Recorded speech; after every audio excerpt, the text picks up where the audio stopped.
Vote কবে পরিষ্কার বলুন, বাংলাদেশ যেন গাজা না হয়। সংস্কারের দোহাই দিতেই ইউনূসকে তোপ বিএনপির সাফ কথা। এদেশের মানুষ নিজস্ব সরকার দেখতে চায়। দেখি যাও ইন্ডিয়ান পত্রিকায় কি হেডিং দিছে। ইন্ডিয়ানদের নির্বাচন নিয়ে তো কুরকুরেনি কেন বলেন তো? আমরা যদি আমাদের আক্কেল কাজে লাগাই, ইন্ডিয়া জিন্দগিতে এমন কিছু বলবে না বা এমন কিছুতে সাপোর্ট করবে না যাতে বাংলাদেশের মানুষের ভালো হবে। ইন্ডিয়ানরা যা বলবে ঠিক তার উল্টা দিকে দাঁড়াবেন। ইন্ডিয়া যদি বলে না নির্বাচন এখন তো আর ঠিক হবে না, প্রফেসর ইউনূসের সরকার আরও থাকুক, আপনি তখনই কবেন প্রফেসর ইউনূসের পদত্যাগ চাই, প্রফেসর ইউনূস ক্ষমতা ছাড়ো, বুঝাও। রাজনীতি কালে খুব জটিল কিছু না। ইন্ডিয়া যা কবে তার উল্টা দিকে আমাদের মঙ্গল। আর বাংলাদেশের কারো কথা যদি ইন্ডিয়ার সাথে সবসময় মিলে যায় তাহলে বুঝবেন ওই হালায় কলকাতা হারবাল খাইছে, শালা ইন্ডিয়ান মাল। মির্জা ভাই ইনকা করে কলে তো হবি না, আপনাকে না গান গাওয়া লাগবি, গান গা গাওয়া লাগবি। একটা গান বানিয়েছি শুনবেন, হ্যাঁ বাড়িতে না প্র্যাকটিস করে মাইকের সামনে গাবেন। আমরা কোনো ফাইন আছে মির্জা ভাই, শুনবেন, শুনেন। নির্বাচন, আহা নির্বাচন, নির্বাচন চাই নির্বাচন, তা না হলে ইউনূস যাবে নির্বাসন। দিতে হবে নির্বাচন এই ডিসেম্বরে, তা না হলে আন্দোলন রাজপথে ঘরে ঘরে। আর নয় আন্দোলন রোজা ঈদের পরে, এবার হবে হবে ঠিক ডিসেম্বরে নির্বাচন, আহা নির্বাচন। এইবার আসেন দেখি বিএনপি কেমনে ইন্ডিয়ান পয়েন্ট ফেরি করে সেটাই না দেখি। বিএনপির রিকমেন্ডেশনে হওয়া পররাষ্ট্র উপদেষ্টা তহিদ সাহেব আর বিএনপি নেতার ছোট ভাই জসিম ইয়া ডিচুম ডিসিয়া আসলে এই যে এডিটর সাহেব এটা দেখাল না এই জসিমের ম্যান পিট মেলা দিন দেখি না, এটা দেখাল না।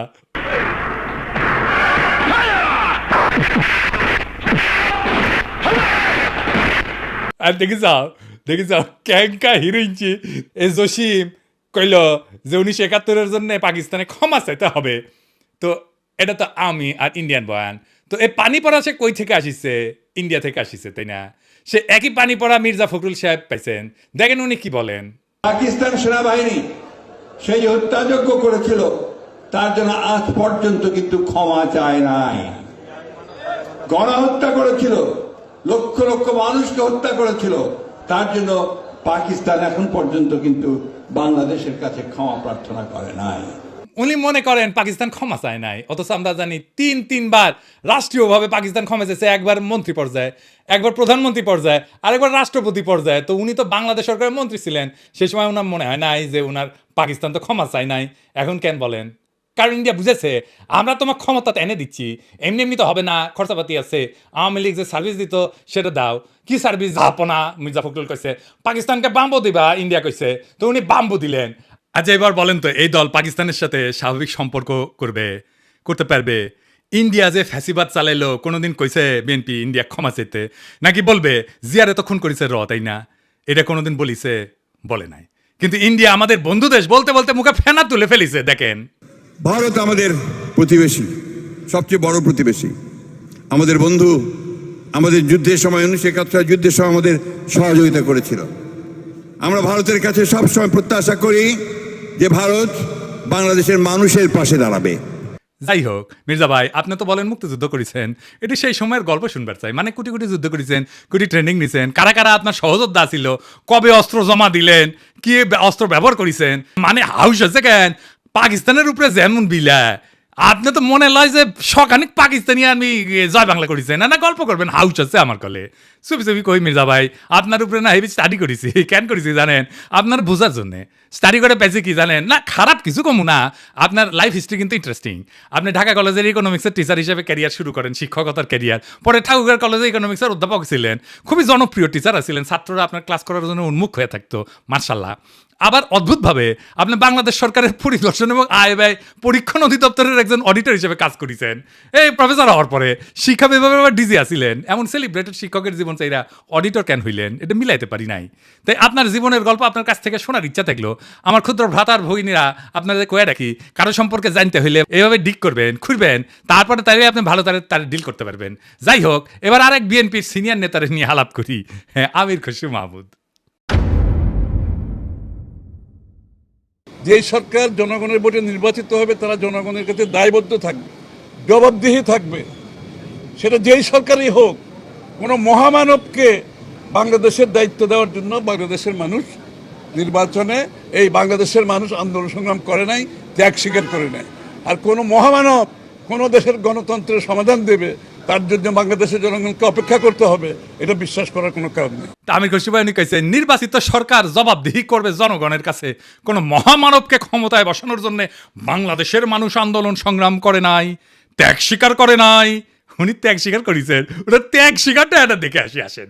হ্যাঁ, আমির খুরশি ভাই আপনি তো ডিসেন্ট মানুষ, আশা করি আপনি ক্ষমতায় গেলে তো বটেই, ক্ষমতায় যাওয়ার আগেও জবাবদিহিতা করবেন, তাই না? আচ্ছা আমির খুরশি ভাই, এই যে হোটেল সেরিনা আপনার ছিল তো না? এখন আপনি কইবেন যে আমি মালিকানা ছেড়ে দিছি, কথা সত্য মানলাম, আপনি মালিকানা ছেড়ে দিচ্ছেন। কয়টা জিনিস বলেন তো, যে জমিটা যার উপরে দাঁড়িয়ে আছে হোটেল সেরিনা, এটা তো চট্টগ্রাম স্টক এক্সচেঞ্জের জমি, তাই না? ওই সময় আপনি চট্টগ্রাম স্টক এক্সচেঞ্জের চেয়ারম্যান ছিলেন, তাই না? তো কি কি হয়েছিল আমি বলি খুশি ভাই, কিছু মনে করেন না, আমার কনফিউশন হয়েছে, কনফিউশন দূর করে দেওয়া আপনার দায়িত্ব। আপনি বিএনপির অতি গুরুত্বপূর্ণ নেতা, আপনি জবাবদিহিতার কথা বলেন, আপনার দলের হাতে রাষ্ট্রের দায়িত্ব যাবেন, আসেন কি কি হয়েছিল দেখি, কোথাও ভুলে নিলে ধরে দেন, তাই না? মানুষের ভুল বোঝা ঠিক না আপনারে, তাই না? 1995 থেকে 2001 সাল আপনি তখন, এটা আওয়ামী লীগের আমল, আপনি তখন চট্টগ্রাম স্টক এক্সচেঞ্জের চেয়ারম্যান ছিলেন। এই সময় রাজুক থেকে ঢাকার Banani road number 17 plot number 27 Chattogram stock এক্সচেঞ্জের টাওয়ার নির্মাণের জন্য কেনা হয়, মাশাআল্লাহ। কিন্তু সমস্যাটা হচ্ছে যে ভবিষ্যতে এই জমি আপনার ব্যক্তিগত মালিকানায় পরিণত হবে। কেমনে হবে? এটা বিশাল স্টাডির ব্যাপার, মেলা সময় লাগিছে কলে, এমন কঠিনভাবে এটা খাইছেন আপনি, মাশাআল্লাহ, জটিলভাবে খাইছেন কলে আপনি। এটা আপনার আমার স্যালুট জানানো লাগে। যদি এরকম জমি জমার লোভ টোপ থাকলে হইনি না আমি গেল আপনার ছাত্র হইলাম নি। কি চমৎকার ভাবে যে আপনি খাইছেন এটা। তো জমিটা পাইছেন, রেজিস্ট্রেশন হয়নি এখনো রাজুক থেকে। তো 25শে সেপ্টেম্বর 1999 সালে 74তম বোর্ড মিটিংয়ে চট্টগ্রাম স্টক এক্সচেঞ্জের সিদ্ধান্ত হয় যে প্লটটা ডেভেলপারকে দেবেন। ডেভেলপারটা ঠিক করে ফেলেন, আপনার নাম হচ্ছে গোলাম সারোয়ার। হ্যাঁ, মুশকিলটা হচ্ছে উনি আপনার ভগ্নিপতি।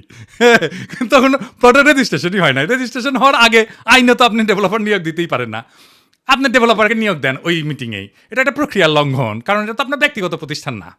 19শে জানুয়ারি 2000 সালে রাজুকের সাথে রেজিস্ট্রেশন হয় আপনার চট্টগ্রাম স্টক এক্সচেঞ্জের। আপনি চেয়ারম্যান থেকে নিজের ভগ্নিপতিকে ডেভেলপারের দায়িত্ব দিতে পারেন? হ্যাঁ, আপনি মুরব্বী মানুষ, জিজ্ঞেস করলাম আর কি।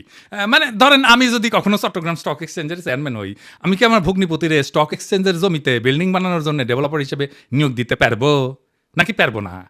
এটা কয়া দিলেন আর কি, এনে শুনলাম মুরব্বী মানুষ না। আচ্ছা, এইবার 15 নভেম্বর 1999 75তম বোর্ড মিটিং, মানে একটা পরে আর কি, এখানে সিদ্ধান্ত হয় যে গোলাম সারোয়ারের সঙ্গে চুক্তি হবে যে চট্টগ্রাম স্টক এক্সচেঞ্জকে উনি বেসমেন্ট এবং 5টা ফ্লোর দেবেন, মানে 6টা আর কি। ভালো কথা, এই 5টা ফ্লোরের কথা মনে রাখেন, বেসমেন্ট সারা 5টা। হ্যাঁ, এরপর 13 ফেব্রুয়ারি 2000 সালে চট্টগ্রাম স্টক এক্সচেঞ্জের বোর্ডকে পাশ কাটায় স্টক এক্সচেঞ্জের সিইও ওয়ালিউল মারুফ মার্টিন এবং গোলাম সারোয়ার আপনার ভগ্নিপতি, এই দুইজনের মধ্যে একটা আনরেজিস্টার্ড চুক্তি হয়, যে চুক্তি কখনো রেজিস্ট্রেশন হয়নি।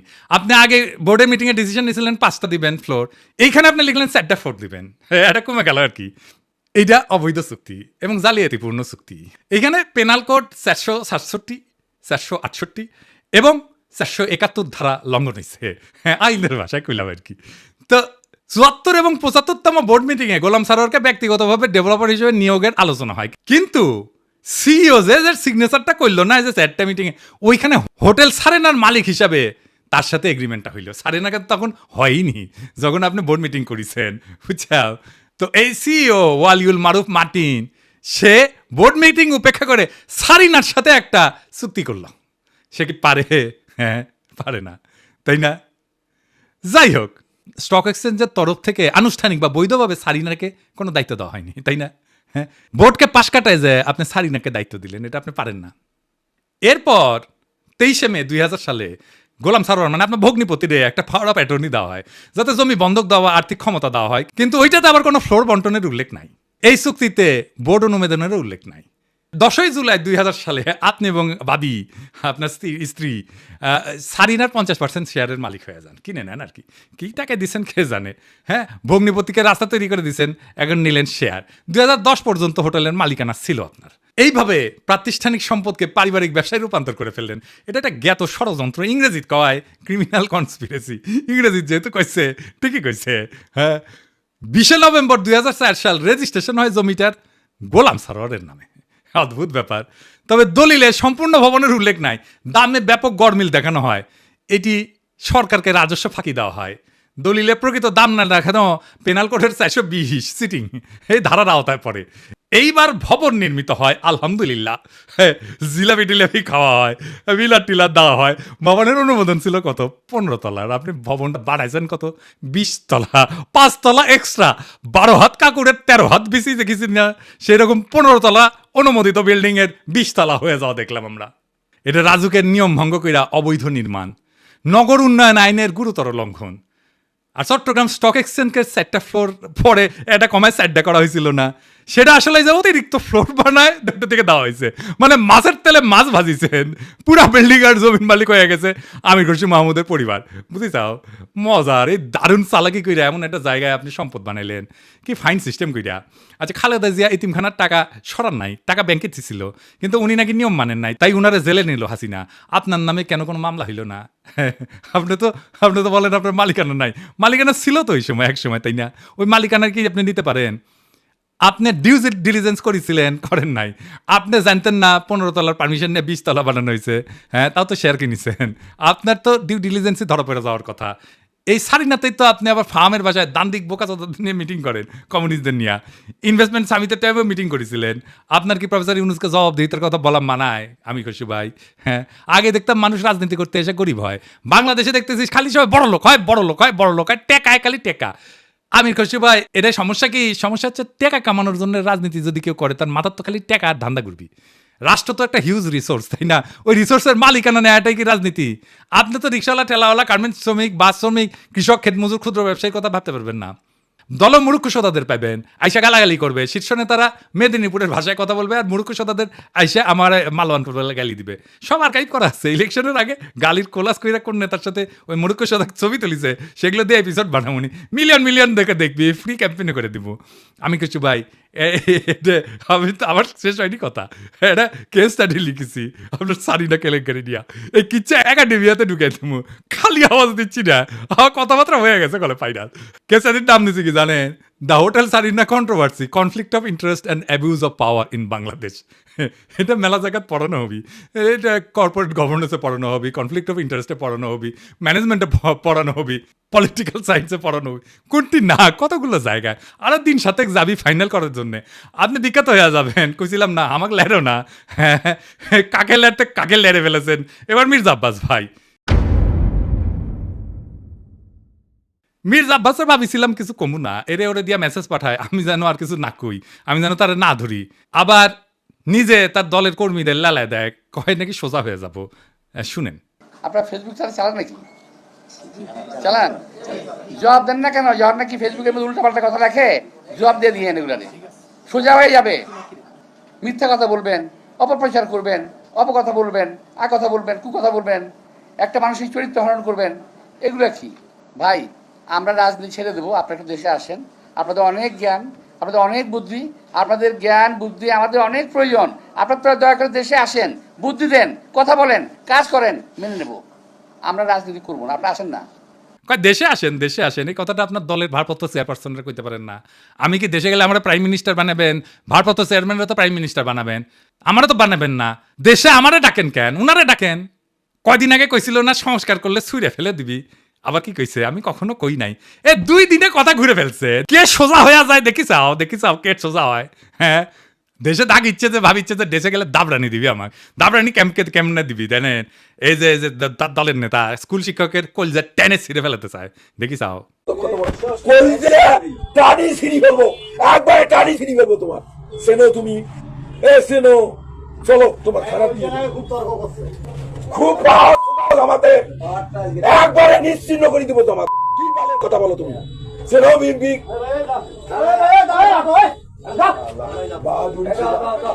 তোমার নামে আমি মামলা দেবো।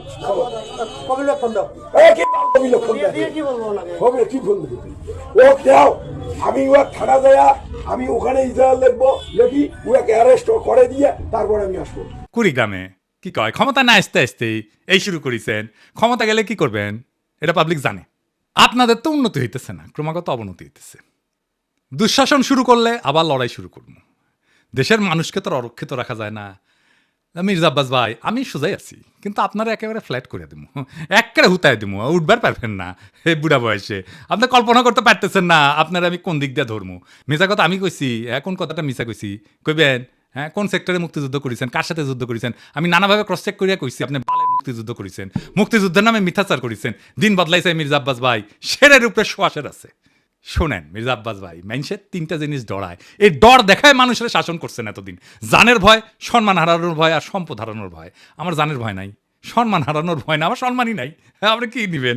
আর সম্পদ এটাই, এই যে এটা কেড়ে নিতে পারবে না কেউ। আপনার লেসপেন্সারদের পিছে লেগে দিতে পারেন, বালটাও শিখতে পারবেন না।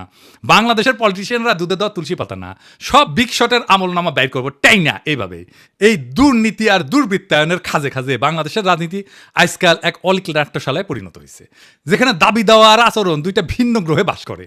এখানে কেউ মুক্তিযোদ্ধা হয়েও যুদ্ধের ইতিহাস বিকৃত করে, আবার জনগণের শাসনের বুলি আড়ায় চতুরতায় জনগণের সম্পদকে ব্যক্তিগত সম্পত্তিতে রূপ দেয়। আজ যারা ক্ষমতার বাইরে তারা জবাবদিহিতার গান গায়, কাল যখন তারা ক্ষমতায় তখন জবাবদিহিতার ঊর্ধ্বে ওঠায় হয় তাদের অভিষ্ট। রাজনীতি আজ জনগণের না, নিজের ভাগ্য বদলানোর জাদুর কাঠি। আজ যে দল ইন্ডিয়া বিরোধী স্লোগানে জ্বলে ওঠে, তার বয়ানি আবার ভারতীয় লাইন টু লাইন কপি হয়ে ফিরে আসে ঢাকার রাজপথে। যারা বলেন আমরা নির্বাচিত সরকার চাই, তারাই আবার নির্বাচন আগে নয় পরে টাইপের গানের লিরিক গায়। কেন? হ্যাঁ, কারণ এবার মিউজিক ইন্ডিয়া বানাইছে। আর আপনি যদি জনগণের পক্ষ নিয়ে কথা বলেন, আপনাকে বলা হবে তুই কিসের দেশপ্রেমিক। অথচ প্রশ্ন করার সময় এখনই। জানতে চাই, আপনি যদি জবাব দিতে চান, নিজে কবে জনগণের সামনে দাঁড়ায় জবাব দিচ্ছেন? একবার বলেন, একবার দিচ্ছেন জবাব? জনগণের সামনে দাঁড়ায় জিন্দেগিতে দেন নাই, এখন জবাব দিতে চাইতেছেন আপনি প্রফেসর ইউনূসের কাছে। বাহ, মজা আরই মজা। আপনি যদি বলেন দুর্নীতি হবে না, আপনি নিজের জীবনে কোন অধ্যায় প্রমাণ করছেন? দেশের মানুষ সব বুঝে, বোকা না। এখন কেউ চোখ বন্ধ করে ভোট দেয় না। তারা জানে ঢাকা শহরের প্রত্যেকটা বিল্ডিং এর ছায়ায় লুকায় থাকে এক একটা রাজনৈতিক ষড়যন্ত্র, একটা দুর্নীতির ইতিহাস। এখন সময় আসছে গলা ছেড়ে বলার, এই দেশ কারো বাপের না, পারিবারিক ব্যবসা না। এদেশের জমি, গ্যাস, শিক্ষা, ভোট সবই জনগণের সম্পদ। আর এই সম্পদের হিসাব চাই, জবাব চাই, বাম ডান না, ন্যায় অন্যায়ের মাপকাঠিতে। কারণ আজ আপনারা রাষ্ট্র ক্ষমতা নেওয়ার কথা বলতেছেন, নির্বাচনের কথা বলতেছেন, আপনার বগলে পুরানা লুটের খতিয়ান। এই বাংলাদেশকে আমরা বদলাবো, বাংলাদেশকে আমরা আমাদের স্বপ্ন দিয়ে সাজাবো, আমাদের বর্ষা বিপ্লবের স্মৃতি দিয়ে ভরাবো। এই দেশ আপনাদের মতো নেতাদের না, এই দেশ প্রত্যেক জনতার, প্রত্যেক নাগরিকের। এই দেশের মালিক আমরাই আমজনতা। আমরা যা চাইবো, জনতা যা চাইবে, দেশ সেভাবে চলবে। রাজনৈতিক দলের ইচ্ছার কাছে আমাদের ভাগ্যকে আমরা আর বন্ধক দেব না। ইনকিলাব জিন্দাবাদ।